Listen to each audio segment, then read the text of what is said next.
Selamat pagi dokter, selamat pagi teman-teman. Perkenalkan, saya Linda Warmadewi. Hari ini saya akan membahas mengenai nyeri.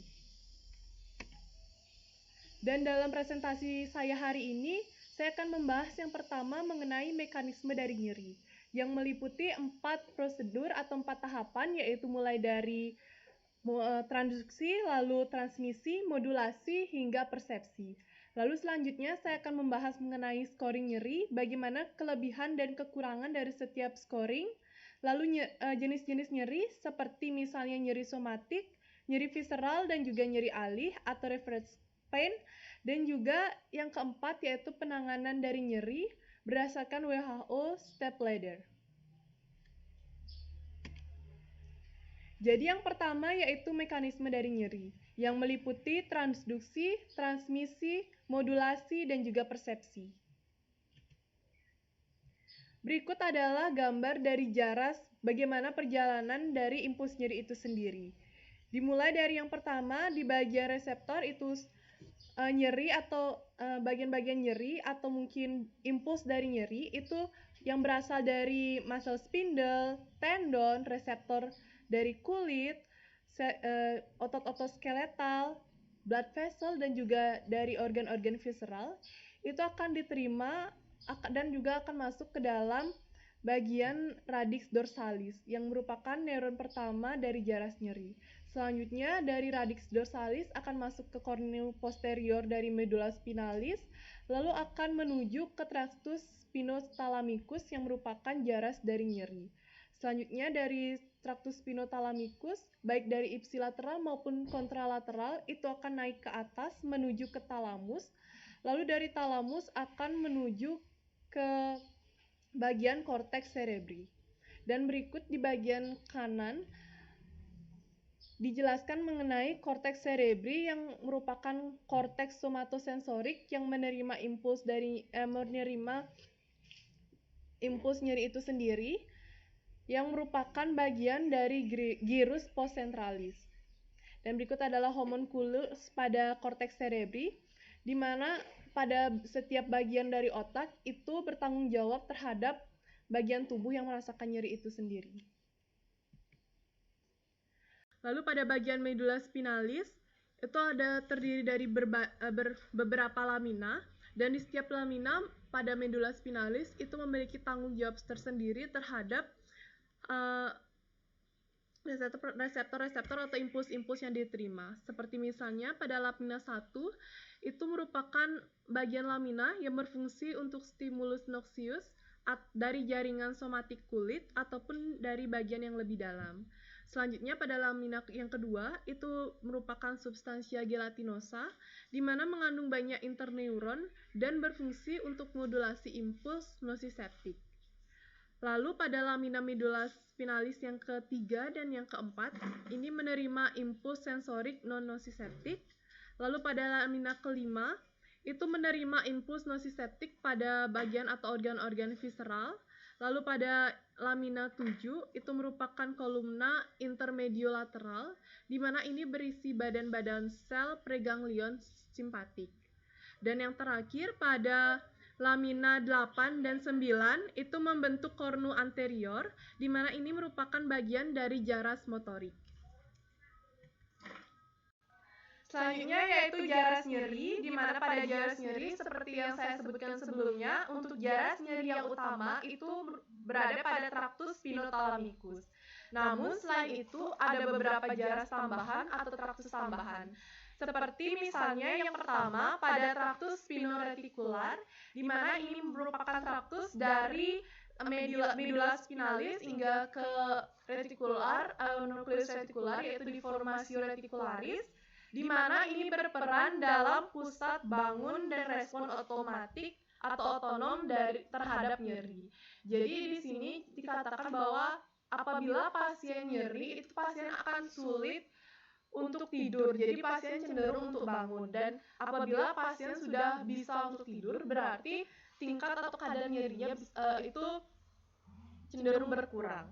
Lalu yang kedua yaitu tractus spinomesencephalic, di mana ini berperan dalam mengaktifkan anti-nociceptik. Dan ini berhubungan dengan PAG, atau periaqueductal gray.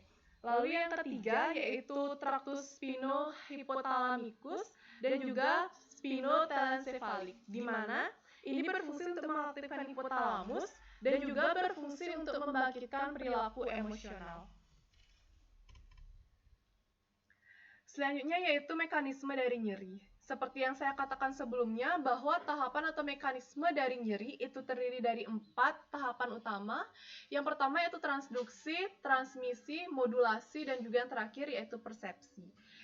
Jadi yang pertama untuk mekanisme nyeri sendiri itu mulai dari adanya kerusakan jaringan, di mana kerusakan jaringan ini akan menyebabkan respon inflamasi yang akan menyebabkan rilis dari mediator seperti misalnya substansi P, prostaglandin, serotonin, dan juga asetilkolin. Di mana dari mediator ini akan diterima oleh reseptor untuk nyeri atau nosiseptor. Di mana untuk nosiseptor sendiri itu ada 3 jenis serabut, seperti misalnya yang pertama yaitu serabut A delta, di mana dia akan menerima impuls yang cepat, tajam, dan juga terlokalisir, yang disebut dengan first pain. Lalu yang kedua yaitu serabut C, di mana ini menerima impuls dengan onset yang lambat, yang lebih tumpul dan juga tidak terlokalisir, atau yang disebut dengan second pain. Dan yang ketiga yaitu adanya serabut A beta, di mana ini merupakan mekanoreseptor. Jadi yang pertama yaitu tahap transduksi, di mana impuls yang diterima itu akan diubah menjadi impuls-impuls atau aktivitas listrik yang nantinya akan ditransmisikan atau dihantarkan ke korteks cerebri dari reseptor melalui jaras-jaras yang tadi dijelaskan. Jadi yang kedua masuk setelah impuls mengalami transduksi akan mengalami transmisi, di mana transmisi ini merupakan proses hantaran dari impuls saraf mulai dari reseptor lalu hingga ke ganglion dorsalis, masuk ke medula spinalis, masuk ke tractus spinothalamicus, lalu naik ke atas ke thalamus hingga sampai ke korteks cerebri. Selanjutnya yang ketiga yaitu modulasi, di mana modulasi ini merupakan suatu proses interaksi antara sistem analgesik endogen dengan impuls nyeri yang masuk ke kornu posterior medula spinalis. Dan selanjutnya yang keempat yaitu persepsi, di mana persepsi ini merupakan suatu hasil akhir dari proses interaksi yang kompleks yang dijelaskan tadi, di mana ini akan menghasilkan suatu perasaan subjektif yang kita sebut dengan nyeri.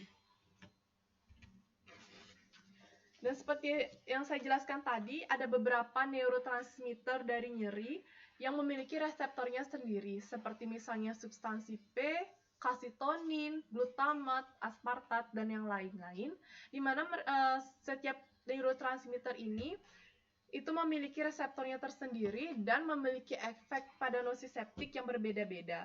Ada yang bersifat eksisitorik yang mengeksitasi maupun inhibitori atau yang menginhibisi. Selanjutnya, saya akan membahas mengenai scoring dari nyeri. Jadi untuk nyeri tersendiri ada berbagai macam scoring yang biasa digunakan. Di sini saya akan membahas mengenai kelebihan dan kekurangan dari setiap scoring tersebut. Jadi yang pertama saya akan membahas mengenai visual analog scale atau VAS, di mana VAS ini merupakan suatu garis lurus sepanjang kurang lebih 10 cm dengan ujung berupa nilai yang ekstrim, di mana pada bagian kiri itu menandakan tidak nyeri hingga pada ujung kanan itu menandakan nyeri yang paling berat. Di mana pada VAS ini bisa digunakan pada orang dewasa maupun anak-anak sekitar lebih dari 7 tahun, di mana sudah mengerti tentang skala nyeri. Untuk VAS sendiri memiliki berbagai macam kelebihan dan kekurangan. Yang pertama untuk kelebihannya, yang pertama untuk VAS itu yaitu sederhana kelebihannya, lalu murah dan singkat, tidak tergantung pada bahasa karena menggunakan skala, lalu mudah dimengerti dan mudah dinilai atau dianalisa. Sedangkan untuk kekurangannya, yang pertama, VAS ini hanya bisa menilai nyeri dengan satu dimensi. Jadi biasanya pada nyeri yang paling berat yang akan dinyatakan oleh pasien. Lalu yang kedua, jarak antar skala kurang spesifik dan memerlukan koordinasi visual dan motorik, sehingga pada pasien pasca bedah sulit untuk menilai dengan FAS ini. Lalu yang kedua, Numeric Rating Scale atau NRS, di mana pada NRS ini merupakan suatu pengukuran dengan level interval yang digunakan secara verbal untuk menanyakan intensitas nyeri dan biasanya skalanya mulai dari 0 sampai 5 atau dari 0 sampai 10. Untuk NRS sendiri itu memiliki beberapa kelebihan dan juga kekurangan. Yang pertama untuk kelebihannya yaitu sederhana seperti fast, mudah dan juga singkat, lalu murah juga, mudah dimengerti, konsisten dalam menilai nyeri, dan juga mudah dinilai atau dianalisa. Namun kekurangannya hampir sama juga seperti FAST, yaitu dia hanya bisa menilai nyeri pada satu dimensi dan juga interpretasi yang berbeda-beda. Selanjutnya yaitu Wong-Baker Face Pain Rating Scale atau WBFS. Di mana untuk WBFF ini sendiri itu merupakan suatu skala nyeri dengan adanya gambar-gambar wajah yang menandakan ekspresi pada setiap level nyeri. Pada bagian paling kiri itu ada gambar wajah tersenyum yang menandakan nyeri 0 sampai 1 hingga sampai ke level paling kanan itu level nyeri paling berat biasanya digambarkan dengan wajah menangis. Dimana untuk WBFS ini itu biasanya pada orang dewasa bisa digunakan dan paling gampang atau mudah digunakan pada anak-anak pada usia sekitar lebih dari 3 tahun. Untuk kelebihannya, jadi yang pertama sederhana, lalu cepat dan mudah digunakan, dan lebih mudah dalam menilai nyeri pada anak-anak khususnya, dan juga pada pasien yang belum bisa berhitung, dan juga mudah dalam pengelompokan nyeri. Sedangkan untuk kekurangannya, yang pertama itu membingungkan antara batasan antar nyeri tersebut. Lalu yang kedua, terbatas pada pasien dengan kelemahan otot wajah, seperti misalnya pada pasien stroke atau pada pasien Bell palsy. Lalu selanjutnya itu McGill Pain Questionnaire atau MPQ, di mana pada MPQ ini merupakan suatu skala untuk menilai nyeri yang lumayan kompleks. Di mana pada skala ini yang dinilai yaitu yang pertama gambar dari lokasi nyeri, lalu indeks nyeri atau PRI, pertanyaan-pertanyaan mengenai nyeri terdahulu dan lokasinya, serta indeks intensitas nyeri yang dialami saat ini.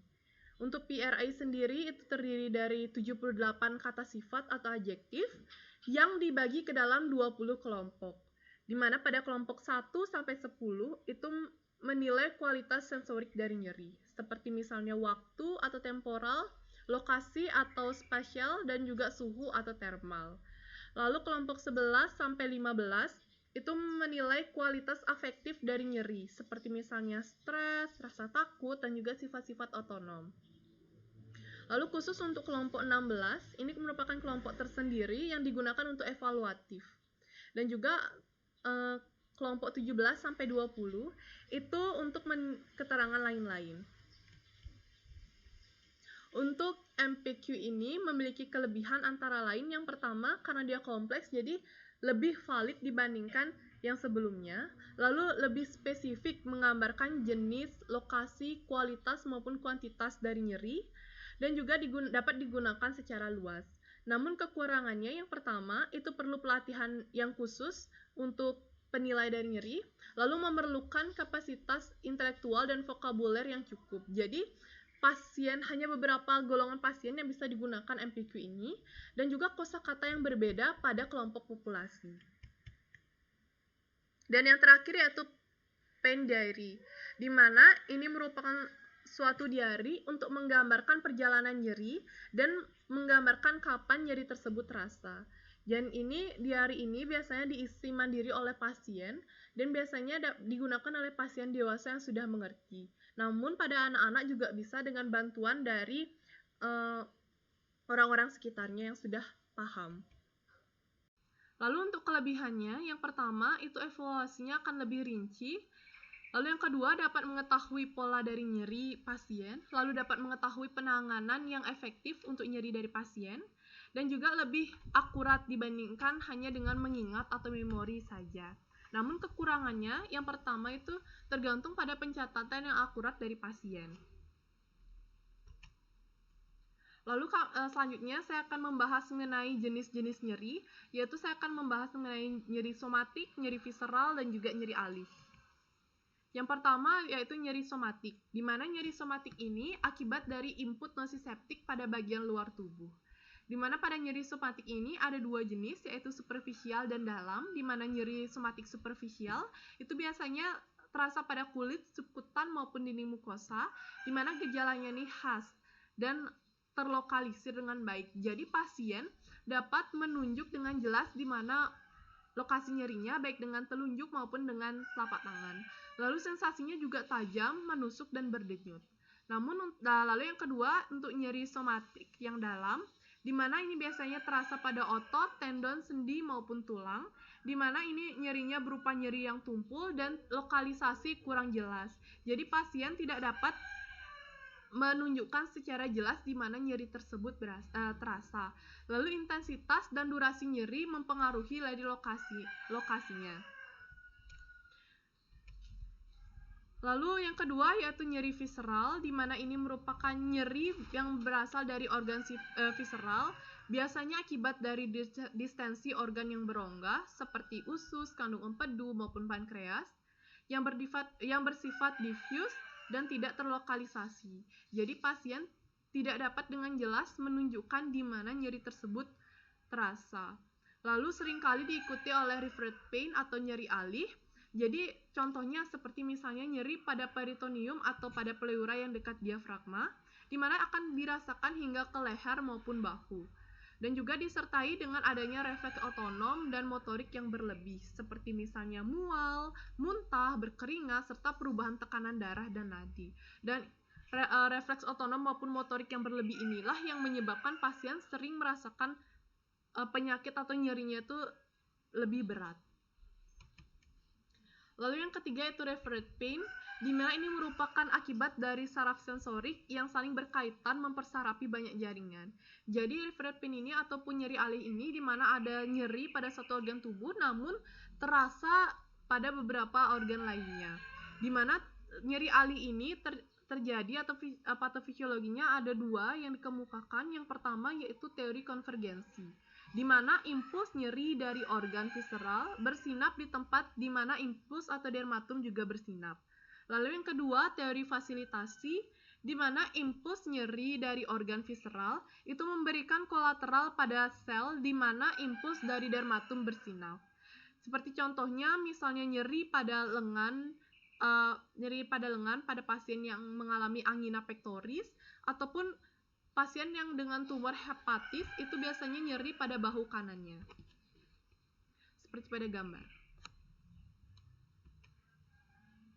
Lalu yang terakhir yaitu penanganan dari nyeri yang saya ambil dari WHO Step Ladder.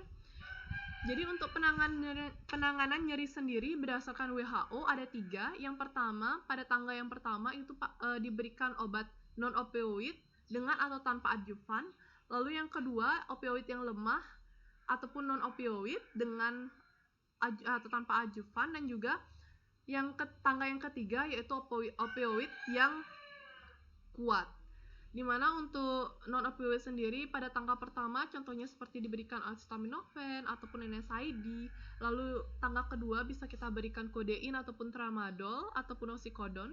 Sedangkan opioid yang sangat berat bisa kita berikan morfin atau fentanyl.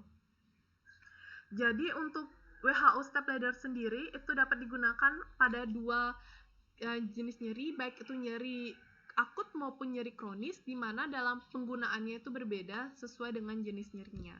Yang pertama untuk nyeri kronik. Jadi nyeri kronik merupakan nyeri yang sangat berat, nyeri yang sangat lama terjadi, biasanya lebih dari 3 bulan, di mana nyeri kronik itu kita mulai penanganan dari tangga yang pertama. Jadi kita berikan obat analgesik non-opioid yang ringan dulu, mulai semakin lama semakin meningkat hingga akhirnya opioid yang paling berat. Lalu yang kedua, apabila terjadi nyeri akut, itu kita mulai justru dari tangga yang paling atas. Jadi kita mulai dari opioid atau analgesik yang sangat berat hingga turun menjadi yang lebih ringan, atau kita sebut dengan step down. Dan juga dapat kita berikan seperti tadi, dapat diberikan adjuvan atau terapi tambahan, yang dimana ini akan berfungsi untuk meminimalisir efek samping dari opioid dan juga untuk meningkatkan efek analgesik. Jadi terapi adjuvan itu sendiri, seperti yang saya katakan tadi, merupakan pengobatan tambahan yang diberikan sebagai tambahan dari pengobatan utama nyeri sebelumnya. Lalu di mana obat-obatan yang biasanya digunakan itu bisa berupa obat-obatan yang spesifik, seperti misalnya antikonvulsan atau kortikosteroid atau ansiolitik untuk anti-ansietas. Lalu juga bisa diberikan pada pasien kanker itu diberikan obat-obatan sesuai dengan kondisinya, seperti misalnya dapat ditambahkan dengan radioterapi, kemoterapi maupun operatif. Dan juga dapat dilakukan terapi lokal khusus pada nyeri lokal, seperti misalnya dilakukan blok saraf, operasi maupun support fisik. Lalu selanjutnya untuk analgesik non-opioid ada beberapa jenis, seperti saya ambil yang pertama yaitu acetaminophen atau paracetamol, di mana ini memiliki sifat analgesik dan antipiretik namun tidak memiliki efek antiinflamasi. Di mana ini merupakan analgesik non-opioid yang paling aman, sehingga banyak digunakan oleh hampir semua pasien. Biasanya diberikan pada dosis 500 hingga 1000 mg setiap 4-6 jam, maksimal 4 gram per hari, dengan metabolismenya yang sebagian besar berada pada hati, sehingga efek sampingnya yaitu hepatotoksik, terutama pada pasien dengan gangguan hati dan juga malnutrisi. Lalu non-opioid selanjutnya bisa diberikan NSAID, di mana ini bekerja seperti yang kita ketahui menghambat enzim COX-1 dan COX-2 yang mengkonversi asam arakidonat menjadi prostaglandin atau tromboxan. COX-1 ini diekspresikan secara konstitusif untuk fungsi fisiologi seperti misalnya fungsi ginjal, proteksi mukosa lambung, dan juga fungsi trombosit.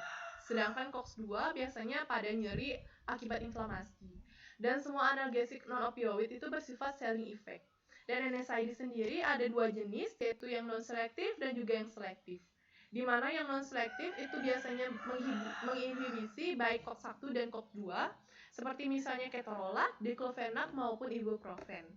Sedangkan pemakaian jangka panjang itu dapat menimbulkan efek samping berupa iritasi lambung, gangguan ginjal, dan juga gangguan pembekuan darah.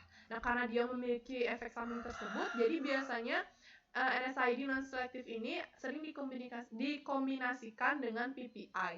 Lalu selanjutnya NSAID selektif yang hanya menginhibisi enzim COX-2, seperti misalnya selekosip ataupun parekosip, di mana efek yang ditimbulkan biasanya protrombotik sehingga dapat memicu serangan jantung maupun stroke.